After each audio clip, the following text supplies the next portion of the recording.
So you may be single or married without kids, and you might be thinking, do I really need to do an estate plan? I mean, our situation's really straightforward. We don't really care where things go. Is it even worth spending the money? And I want to encourage you to really think this through because you could leave a big, lasting legacy with your estate planning, and you can also provide for extended family members. In this video, we're going to talk all about estate planning for folks who don't have kids. And also, if you know someone who could benefit from watching this video, I ask you to please share it with them. So the first thing to think about is planning out your legacy. I mean, you've worked hard to build up your wealth, to make a difference with your job, with whatever you're doing, and you'll want to pass that down to the next generation. And that doesn't just happen with having kids. You can really leave a lasting legacy. So that might involve doing some charitable planning. You could name some charities in your estate plan as beneficiaries. I actually have a video on how to name charities as part of an estate plan. One option that I talk about in that video, which I think is really good, is something called a donor advised fund. So you can set up what types of charities you want to benefit, because after a while, some charities kind of wrap up. They're not doing as well. Maybe somebody's managing it who you don't really agree with.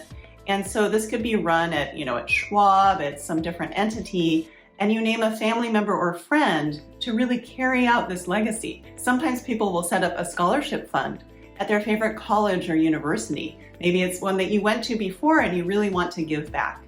So estate planning is such a great way to give back upon your death. So during your lifetime, you're using the assets as you need, but then upon your death, when you don't need them anymore, you really get to make a big difference in somebody else's life. Now, I have some friends who don't have kids, but they're very, very close to their nieces and nephews. And in that situation, I think it's really important to plan for those nieces and nephews. All right. You might want to set up what are called Dynasty trusts or lifetime trusts, because maybe you're afraid they might get divorced later on, and half of their inheritance from you would go to their former horrible spouse, right? So you want to keep it in that family. Or maybe you have assets that are co-held with other siblings, and you want to make sure that they go to that sibling upon your death. Or maybe you don't want them to go to that sibling. You want it to go somewhere else. All of this can be taken care of with estate planning. Now, one thing I think that's really important to spell out is your tangible personal property. So this is the stuff that's in your house.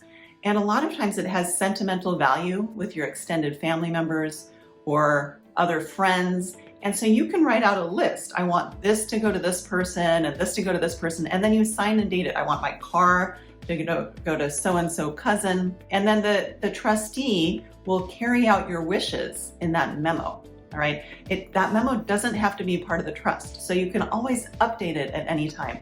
But so many fights that I've seen when people die is over these what an outside person looking in would see is not that important.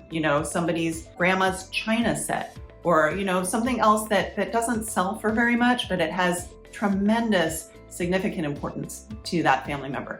So you want to plan ahead for those things as well. Hey everyone, if you like my mom's video, like and subscribe. Also, you might have a favorite fur baby or two. In our practice, we love our fur babies. I have a dog and a cat, and I don't have a favorite, but I know one of them favors me and one of them favors my husband. But if something were to happen to us, we would want to make sure that they're provided for.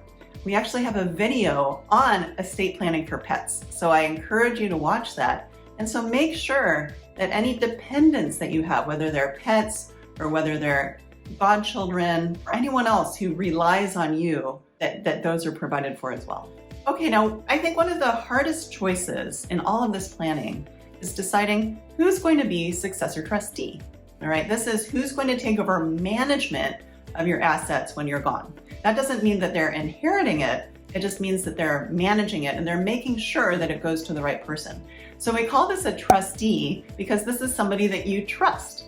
But you may not have anybody. A lot of people name their kids. Maybe that's good, maybe that's bad. Maybe it just doesn't work very well. But whether you have kids or not, a lot of times I suggest that you name a professional as successor trustee, because they know how to do this right. They know how to make sure everything gets to the next generation or to the charities without a whole lot of fighting. They do everything by the book. Okay. Now they do charge, but I think it's worth it, to make sure that what you've spelled out in the trust really does get carried out. Then, if you have a trusted family member that you don't want to burden, like a nephew or niece or a cousin, you don't want to name them perhaps as successor trustee because it's a lot of work to be successor trustee. Then you might want to name them as trust protector. They can be the ones who are supervising the private professional fiduciary or the bank. And so I actually have 3 videos to refer you to after you've watched this one, of course, about this subject. One of them is called How to Name a Successor Trustee. Another one is called Trustees versus Trust Protectors. So that gives you an idea of naming a family member for the overseeing role. And the third one is called Trustee Roles and Responsibilities. So you can see what's involved in naming a family member or a friend or a professional. What do people who are trustees of a trust during trust administration, what do they actually do? Who do you want to set up for that? So I hope that this has given you a good perspective of different things to consider as you're working out your estate plan, even if you don't have kids, where things should go to make the biggest impact to really preserve and enhance your legacy for the next generations to come. And I encourage you to reach out to our office to help us plan out your legacy so you can have that great impact. Thank you. Hello everyone! If you liked my mom's video, don't forget to like and subscribe. See you all next time!